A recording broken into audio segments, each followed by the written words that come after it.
Here I'm going to cover my top 5 winter mushrooms. Now winter can be a good time of year to start learning about mushrooms or hone your identification skills. Now that initially might seem a bit counterintuitive because obviously even I would say autumn is the best time of year for mushrooms in terms of how many you get, and in many ways you could argue as well that autumn for that reason is the best time of year to start learning about mushrooms. But what I mean is that because there's so many mushrooms in autumn, that can for some people be a bit overwhelming. Whereas in winter, there's far fewer, but there's still some. So because there are far fewer, and because they tend to stand out a bit more because there's not much else around, and what mushrooms you find in winter tend to be quite distinctive as well, that can all make identification a bit easier. So for those reasons, it can be a very good time of year to start learning about mushroom foraging, and if you've already started, to hone your skills. So without further ado, here are my top 5 winter mushrooms. Starting with the grey oyster mushroom, Pleurotus ostreatus. You'll find these all year round, but I've put it in my winter top 5 because it is more common in winter than any other time of year. You'll find them on dead or dying hardwood trees, especially beech, but also willow, poplar, birch and sometimes oak. And they often appear in large stacked clusters, sometimes in their dozens, on trunks or fallen logs. The cap colour can be quite variable, from grey to grey-blue or silvery grey to brown. And when it's young, it's shell-shaped and convex, but it flattens out with age and develops this wavy edge. The gills underneath are crowded, white to pale grey, and they can even develop a yellowish tinge. And they are decurrent, which means they go down the stem. The stem is white and short, and sometimes the mushrooms will barely look like they have a stem at all, because it can mostly be in the wood, so it might look like the caps are coming straight out of the wood without a stem.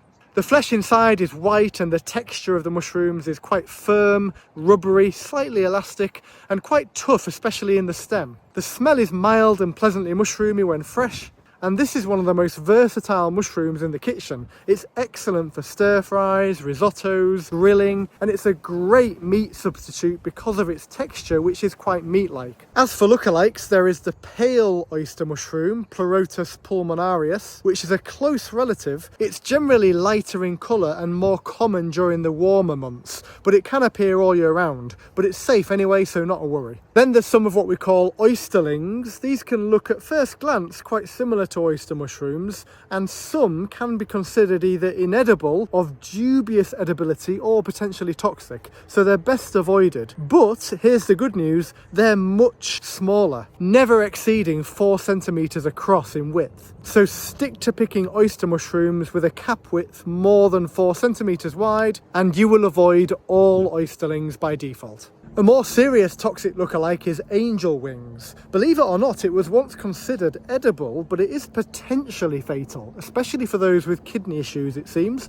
But the good news is it's rare in the UK, found mostly in Scotland and the far north, and it grows exclusively on coniferous wood, unlike oyster mushrooms. They also tend to have a delicate, incomplete funnel shape, so a different shape to oyster mushrooms as well. They also look a lot whiter than grey oyster mushrooms do. Next up, we have the velvet shank. Of all the edible mushrooms that you might find in deepest, darkest winter, this is one of the best of them. They also look lovely and bright against the otherwise drab tones of winter. Velvet shank is what I call a winter specialist. You only really find it in winter. You might occasionally find it in late autumn, like November, and possibly early spring, but certainly the most common months that I find it is December, and even more so January and February. It loves the cold, being highly frost tolerant, and it can even survive being frozen solid for days. In fact, a freeze and then a thaw actually helps stimulate spore production. So it kind of needs cold weather, which is why it's generally a winter mushroom. It's quite common and grows in large clumps or clusters, normally overlapping each other, and it grows on many types of dead or diseased deciduous trees like elm or ash, oak and willow. This mushroom must be cooked before consumption, not because it's toxic raw, it's just that it's very tough and fibrous. So our digestive systems might find it quite difficult to digest. If you ate it raw, you'd probably end up with tummy ache and that kind of thing. So cooking it not only breaks it up and makes it easy to digest, it also actually enhances and brings out the flavours as well. Both the cap and stem can be eaten once they're cooked. You might find that the stem on very mature specimens might be a bit too tough even when it is cooked. So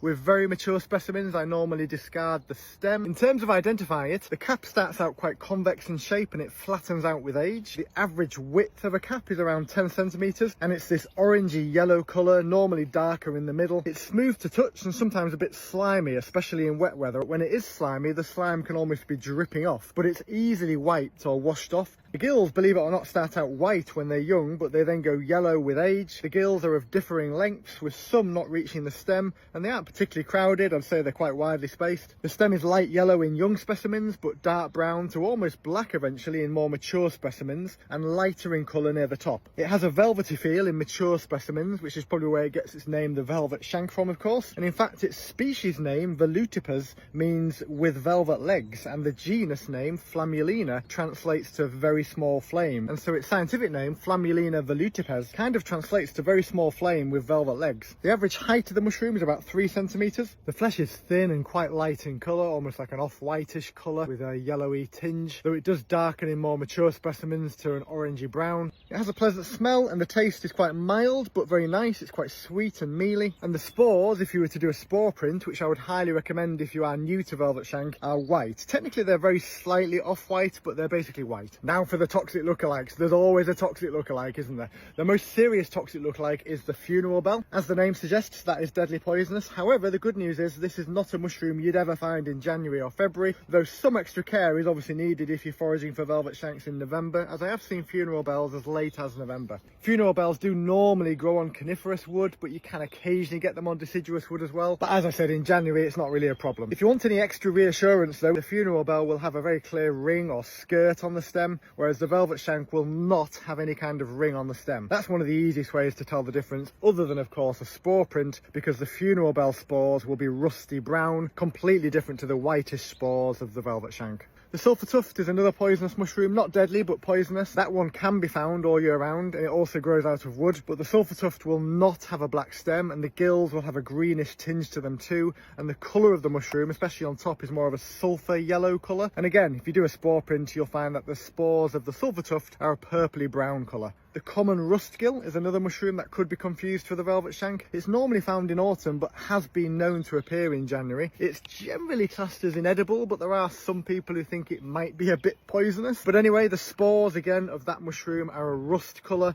so again, spore print is your friend. There's plenty of resources online, by the way, if you're listening to me saying spore print and you don't know what I'm talking about. It's quite easy to do. Anything else that could possibly be confused with a velvet shank and that are dangerous are very rare in January and will not have white spores. It is thought that the velvet shank, like a lot of mushrooms, has very powerful medicinal properties. Third up in my top 5 we have jelly ear, also known as wood ear. It's easy to identify, it's common, plentiful, and can be found all year round, including deepest darkest winter, when it arguably even looks at its best. The mushroom is so called perhaps obviously because it looks like an ear. It's a similar size to an ear as well, typically being anywhere from 3 to 7 centimeters across. It's this reddy brown or sometimes even deep purple like colour on top, and the upper surface can be either smooth or sometimes undulating. The underneath is a much lighter colour. Certainly if it is this deep purple on top, it does tend to be a bit lighter in colour underneath, but on some of the lighter coloured specimens like this, you will find there's not much difference between the top and the bottom colour wise.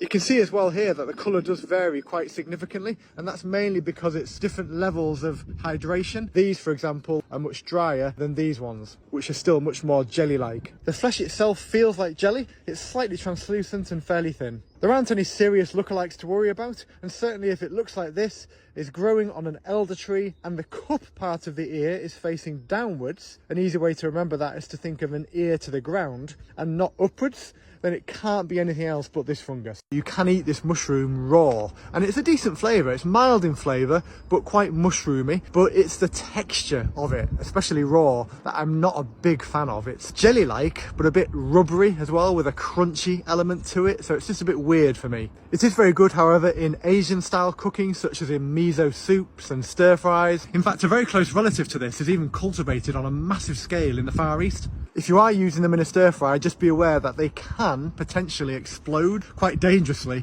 in hot oil, but the way to stay safe and to avoid that happening is to simply add the other ingredients of your stir fry in first and then add the wood ear in afterwards. Another fantastic use of this mushroom is to dry it up, powder it up, and then use it to make a lovely vegan mushroom flavoured stock. Sometimes, especially outside of winter, you'll find them already dried on the tree, saving you the job. If you don't want them dried, however, you can put them in water and they will reconstitute in as quickly as 10 minutes. You can also put the dried fungus into fruity booze such as sloe gin. Let it soak it up before covering it in chocolate to make your own take on Turkish delight. This wasn't my idea, by the way, but it is something that I've tried and liked. As for the medicinal benefits, it's thought that this mushroom is good for heart health, digestive health, the immune system, and generally just good for you due to it containing decent levels of antioxidants. Dried, it is actually 65% carbohydrate by weight, and so it provides a good source of carbohydrates from the wild. The fourth mushroom of my top 5 winter mushrooms is the scarlet elf cup. A very nice edible mushroom that's easy to identify for beginners, partly because of the time of year it grows, November to April, but also because it's very distinguishable. You'll find it in November at the earliest, right through to April, but most commonly I find January, February and March. Because you often do find it in winter and early spring, obviously there's not much else around in a way, so it often stands out even more amongst the otherwise quite drab tones of winter, and even in early spring when a lot of the growth hasn't quite got going yet.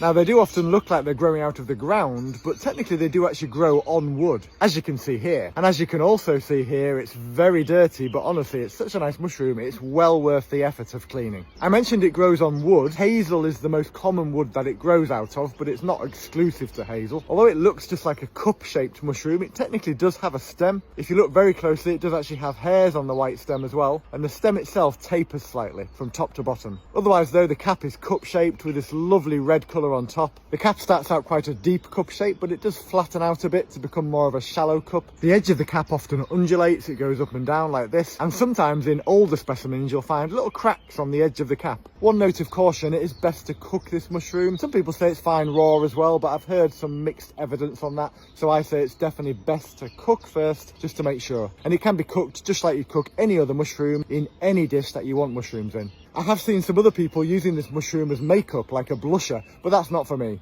And finally, in my top 5, we have turkey tail, which is not strictly edible in the same way as the other mushrooms I've covered, but it is one of the most powerful medicinal mushrooms in the world, and nice to look at. You'll find turkey tail all year round, but it stands out in winter when everything else fades, and because of its immune boosting properties, winter is a good time to find and use it, so for all those reasons, it's made it into my top 5 winter mushrooms. It grows in rosette-like tiers on dead hardwood, especially oak and beech. I often check mossy logs and fallen trunks. The mushroom forms these flat, fan-shaped rosettes, and its shape and concentric rings of colour that resemble the splayed tail feathers of a turkey is where it gets its name from. And indeed, on top of the fruiting body of this mushroom, you see concentric zones of various colours, like browns, greys, greens, blues, rust and cream, often with a velvety texture. The species name, versicolor, basically means lots of colours. Underneath the mushroom it should be white. If you look closely you'll see it's covered in tiny white pores, not gills. The colour may go more creamy or buff coloured with age though, but I stick to foraging relatively young ones in good shape that are nice and white underneath. It's quite thin for a mushroom, about 3mm, and it's quite tough and leathery in texture too, and it will always be growing from wood,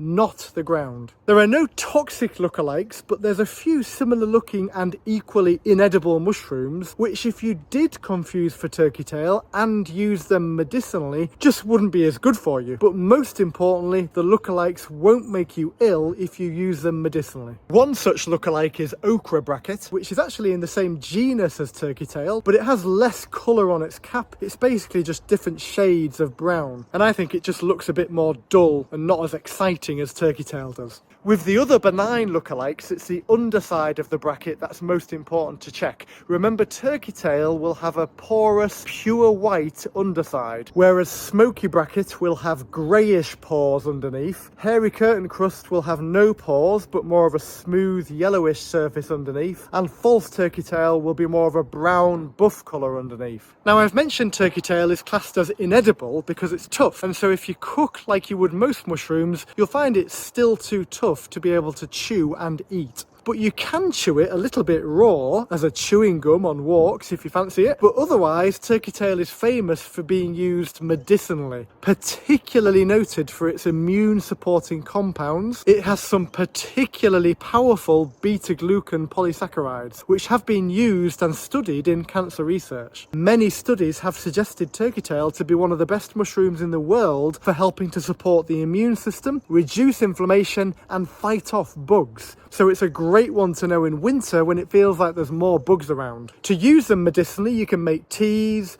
concentrated powder extracts or tinctures, and there are lots of resources online about how to make those. And even I did a video recently on how to make a concentrated powder extract from a mushroom.